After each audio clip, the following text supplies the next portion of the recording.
Sapa Inka. Kanto is dead, and Pinto has escaped to the other island. Mihi, I want you to go and bring Pinto alive. Some day, I will make him my general. I will be waiting for you, and enter the city of Tumabamba with him as my prisoner. The northern leader was apprehended. Pinto. Look at me. I will spare your life, I admire you as a valiant warrior. The empire includes your lands, and with you we will be able to subdue the Chunchos. Pinto covered his face with his poncho, so as not to look at HUAYNA CÁPAC. His visceral hate for him made him refuse food and water. Unable to change his mind, the Inca ordered that he be decapitated.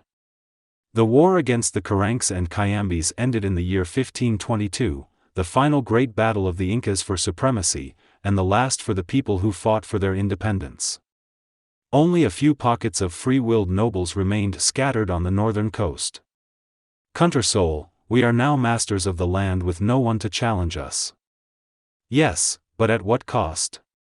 While you were forming lakes of blood, foreign forces are getting ready for their first excursion to your kingdom.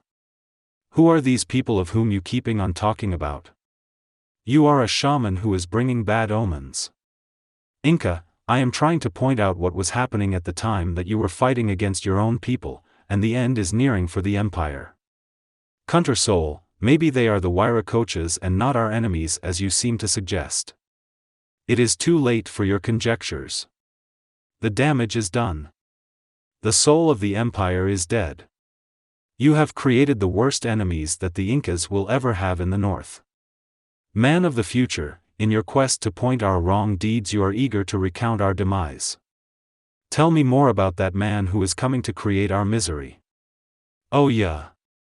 At the late age of 46 Francisco Pizarro had money and prestige, but his illegitimacy was a burden to him. He was not an hidalgo, and he wanted to be the son of somebody. You seem to be putting him down, why?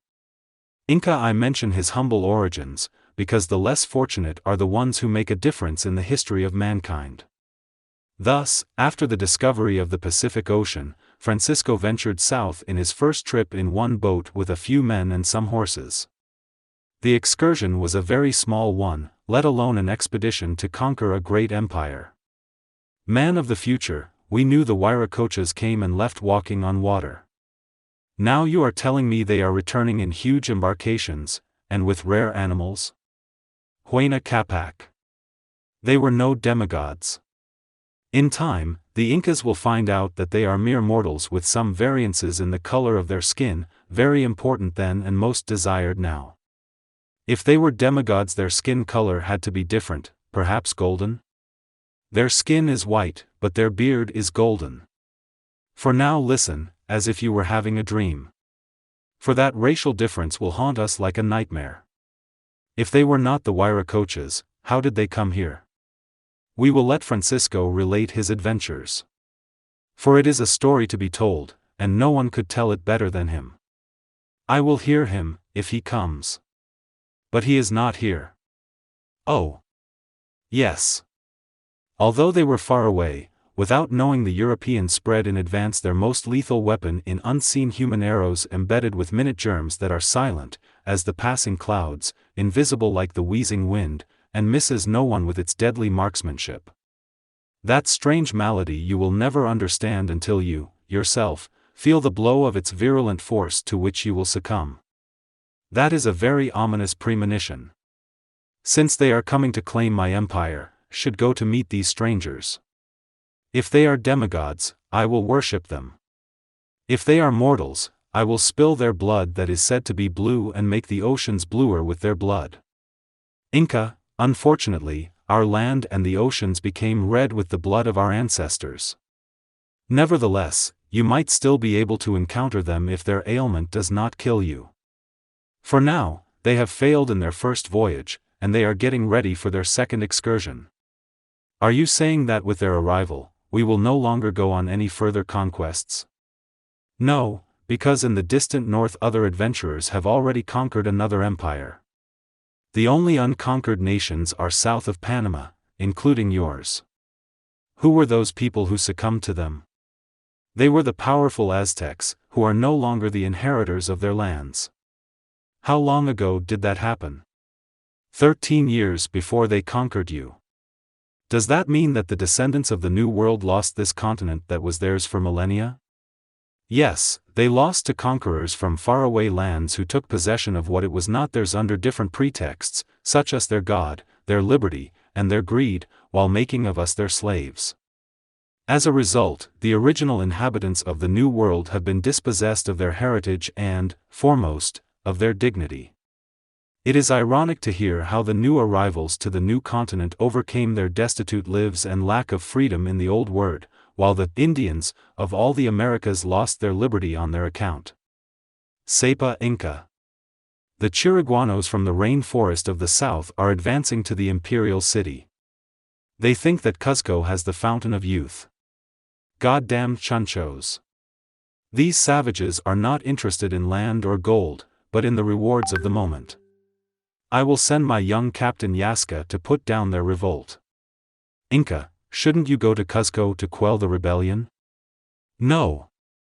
I was born in the north, my center of government is in Quito. Cuzco is too far, and their nobles are virtually autonomous. Sapa Inka. Yaska says that the Chiriguanos have a white man who is very knowledgeable in the art of war. Kunter Soul, did you hear that? Now the strangers are showing up in the southern jungles. Last I heard they were coming from unknown oceans in a big, floating house, that in the distance looks as white as our dead bones, and in the mist it seems to hover in the air. Inka, those white colors are the sails and it is not a phantom ship. I see that you are getting an idea about them. If you believed that they were the true emissaries of Wiracocha, you would not be asking these questions. Yaska confirmed that, in fact, the Chiriguanos had a white man named Alejo Garcia as their warlord, who for some reason had been killed and devoured by them, stating that the taste of his flesh was disappointingly the same as that of others, and his entrails no different than theirs. Without their strange leader, they were defeated by the Incas. Kunter Soul, these lands are far from being pacified. I will go farther north and descend to the coast, where they have seen strangers coming our way. HUAYNA CÁPAC marched to the forests of Popayan, where he encountered people living in a primitive state. The Inca decided not to go any farther. After he placed the stone of demarcation, he navigated down south to the mouth of the Esmeralda River on the Bay of San Mateo, Ecuador. Sapa Inka. The jungles are dangerous, the Andes frigid, but the deserts are unhealthy. Many of us are sick, and we are all going to die. Mihi, soon we will find people who will help us. Oh, Inka. Look out there. Those are coastal warriors, who are not coming to succor us. We have to confront them. The Incas fought with the last of their strength, and defeated them. The coastal people prostrated, pleading for their lives, Inka. We still have the belongings of the great Tupac Yupanq as a testimony that we were once your vassals and we deserve to be treated as such. We never thought that the Incas would be coming from the north, and that is why we attacked you. People of these hot regions, we are in strange lands. We need to continue south.